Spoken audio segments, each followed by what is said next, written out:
Let's get to the latest around the Israel-Hamas war. Israel's military, as you may know by now, calling for all civilians of Gaza City to relocate within 24 hours, a move that may signal an upcoming ground assault. Let's turn to NBC's Kelly Kobiea live from Jerusalem. Good morning, Kelly. Carl, good morning to you. Yeah, 1.1 million people, that's half the population of Gaza, told to evacuate, to move south by midnight tonight. The United Nations said that they received warning at midnight last night that they needed to evacuate. They say this is simply impossible. We have been talking to our staff on the ground. They say that people are packing up their cars.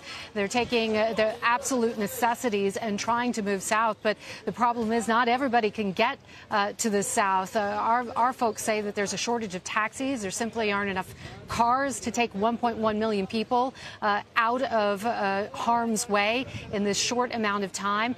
There's a shortage of fuel because of the blockade that's been in place for the past 6 days now. And on top of that, the United Nations says, look, we have people in hospital on life support, babies in incubators, patients who are very ill, who need power in order to survive, and it's simply not feasible to get all of those people out of harm's way, keeping in mind that the largest hospital in the Gaza Strip is in Gaza City in the north. So a very difficult situation playing out for civilians in the north. The IDF says people have to move.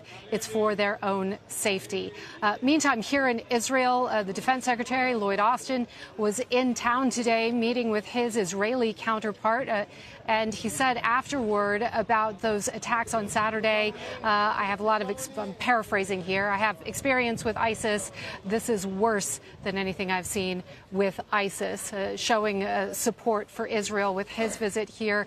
And Secretary of State Antony Blinken still on his diplomatic trip through the Middle East, meeting with King Abdullah in Jordan, as well as the Palestinian Authority President Mahmoud Abbas.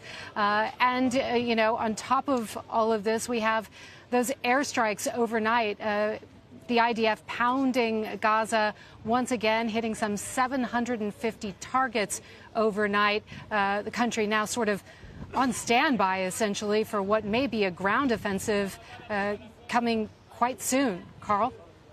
Kelly, thank you for that. We'll talk again, hopefully, this morning about some of the headlines regarding comments out of Hezbollah as well. That's NBC's Kelly Kobiea.